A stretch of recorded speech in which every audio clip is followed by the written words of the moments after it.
വിശുദ്ധ അൽഫോൻസാമ്മ. കേരളക്കരയിലെ വിശുദ്ധ കൊച്ചുത്രേസ്യയാണ് വിശുദ്ധ അൽഫോൻസാമ്മ. കർത്താവെ, എന്നെ സ്നേഹത്തിന്റെയും സഹനത്തിന്റെയും ബലിവസ്തുവാക്കി മാറ്റണമേ എന്നായിരുന്നു അവളുടെ പ്രിയപ്പെട്ട പ്രാർത്ഥന.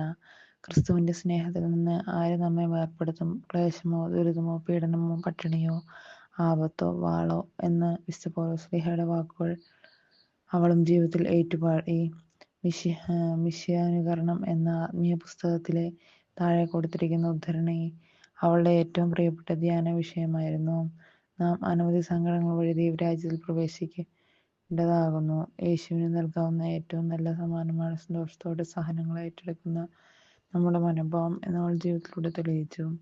സഹനദാസനായ എൻ്റെ മണവാളന് ഞാൻ നൽകുന്ന വിലയേറിയ സ്ത്രീധനമാണ് എൻ്റെ സഹനങ്ങൾ എന്നാണ് അവൾ ഉരുവിട്ടുകൊണ്ടിരുന്നത്.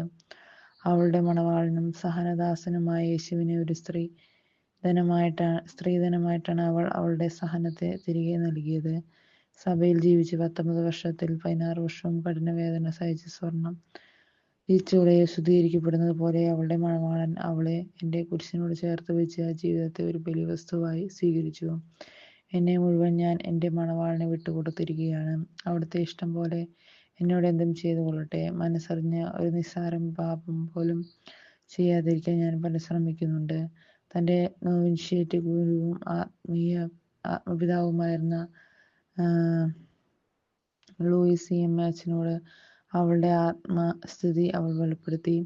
മാമോദീസയിൽ എനിക്ക് ലഭിച്ച വെള്ള വസ്ത്രം ഞാനിതുവരെ മാലിന്യമാക്കിയിട്ടില്ല എന്ന വിശുദ്ധ ചാവറയച്ചൻ്റെ ഏറ്റുപറച്ചിൽ പോലെ തന്നെ ഉള്ള ഒരു ഏറ്റുപറച്ചിൽ കേരള സഭയിൽ നിന്നും ആദ്യം വിശുദ്ധ പദവിയിലേക്ക് ഉയർത്തപ്പെട്ട ഈ രണ്ട് ആത്മാക്കളും നമ്മുടെ സാഹചര്യത്തിൽ വളർന്നവരായിട്ടും മനസ്സാക്ഷിയിൽ ഒരു ചെറിയ പാപക്കറ പോലും തീണ്ടാത്തവരായിരുന്നു എന്നത് നമുക്ക് വിശുദ്ധിയിൽ വളരാൻ പ്രചോദനമാകേണ്ടതാണ്.